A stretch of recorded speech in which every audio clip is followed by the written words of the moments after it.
Naku po, nandito na sila sa Manila Bay. Mga barko pangdigma ng bansang Amerika. Nandito ngayon malapit sa Manila South Harbor.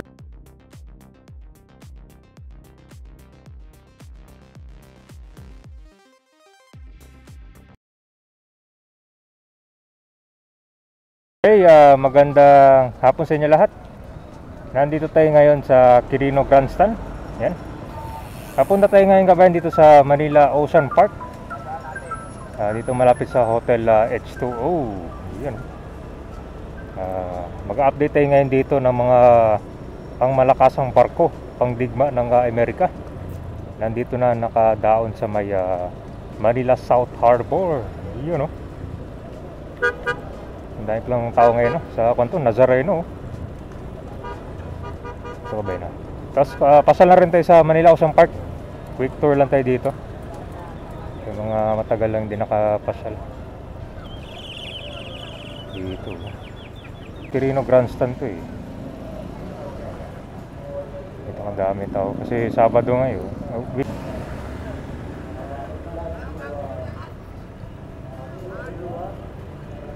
Ito na yung Ocean Park. So dito makikita natin yung ganda ng view dito sa Hotel H2O. Sa ngayon matatanaw niya pa na puro dagat pa dito. Hindi katulad dun sa may Cheesecake Village. Pag kumain kayo dun sa restaurant, matatanaw niyo puro mga mga buhangin na tinambak. Iyan. Dito tayo, natin sa pinakamalapitan na para makabigay tayo ng info dito. Kabay na, nandito na tayo sa Manila Ocean Park. Yan, so dito matatanaw natin yung mga barko na nakadaong na dito sa Manila South Harbor. Yan, no? Sakto, mayroong Nico Cruises ngayon dito na napakalaking mga barko. So dalawang barko ito, kabay, no? Pakita ko muna sa inyo yung dito, mga ganap. Ito po yung reclamation dito sa Manila Bay. Yan po yung sa Mall of Asia. Grabe. Tanaw mo na yung land development dito. Grabe. Yan. So balik tayo dito, kabay, na sa mga barko na nakadaong na dito ngayon, no? Yan. Ito malapit sa Hotel H2O tsaka itong Manila Ocean Park na yan. Grabe. Dinumog ngayon yung mga dito. Mga turista, no? Araw ng ating ay Sabado. Yun. Napakita natin dito, Ayan, so parang tatlo yung barko dito, no?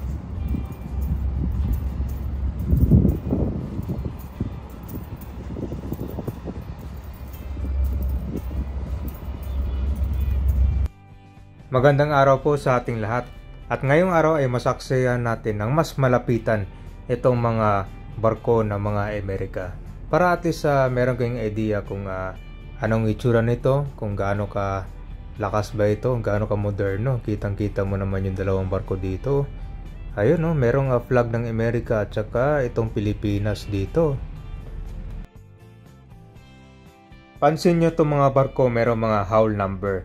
So dito natin na makilanlan itong mga barko nila kung anong pangalan nila. Ano, 100, tapos sa kabila 104. Meron pag isa to, dito yung pangatlo. So dito sa mga numbering, dito natin malalaman kung anong klase or type itong mga barko.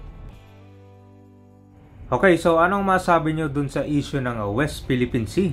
Alam nyo naman na nagkaroon ng tension dito sa dalawang bansa. Ito po yung Philippines at itong China. Yan. So comment down below lang kayo sa inyong opinion at huwag kalimutang i-like at i-share itong live video natin ngayon. Yan. So ating aabangan kung anong kasunod na kabanata na magaganap dito sa mga barko na nakadaong ngayon dito sa may malapit sa Manila South Harbor. Kita mo naman dito ko halos kakatapos lang ang kanilang drill, no?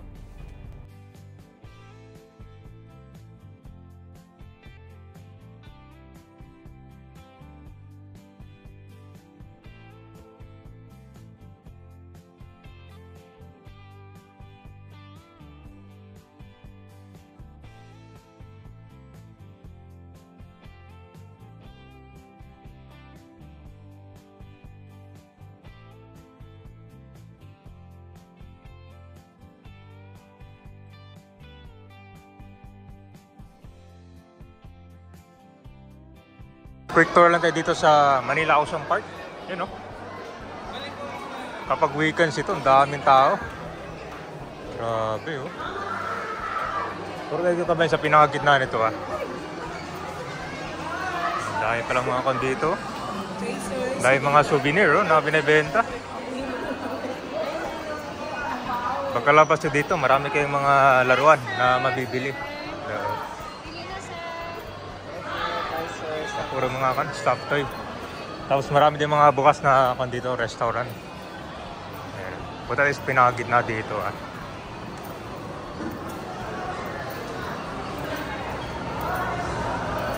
Yun, no? Wow!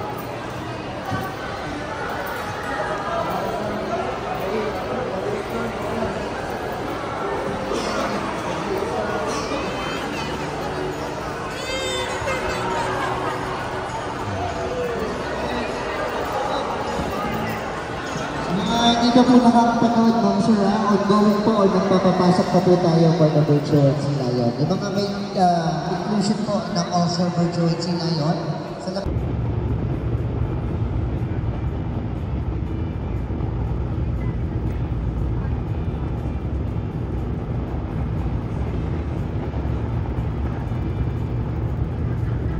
So far ka ba nito yung pinakamalapit na naglalabas dito ngayon? So far ito yung pinakamalapit na nagtatambak dito, no? Ganito pala yung proseso nila pag gawa ng land development dito, no?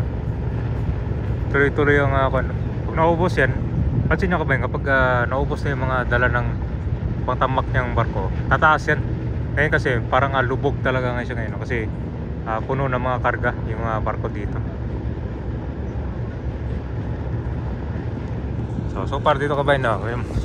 Yung mga nag-aabang dito ng sunset, tanaw nila yung dito reclamation project. Yan, maraming tao ngayon dito sa Manila Bay. Alas 5 maraming tao dito kasi hindi na masyadong mainit. Kumbaga magandang view to dito ng tao. Ito yung pinapanood nila. So sa unang kabayan, ito yung unang natambak nila. Ito yung malapit sa Seascape Village. Yan, mag-zoom na lang tayo para makita nyo. Yan, oh. So meron ng mga dito, mga trucks na nabadaan dyan, no?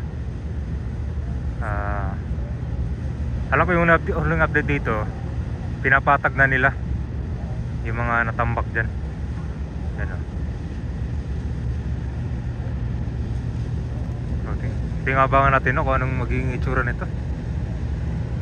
Pero soon pag huli tambak na yan dito ka ba, siguro hindi na ito magiging SM by the Bay, no? So ano kayo magiging setup dito kasi dito yung pinaka pasyalan ng mga tao. Kumbaga dito nila inaabang yung sunset.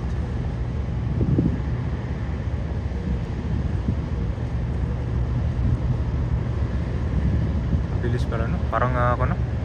Para sa Chocolate Hills dito na ito yung unang natambak nila, oh. Bulo bundok yun, no? Kita nyo.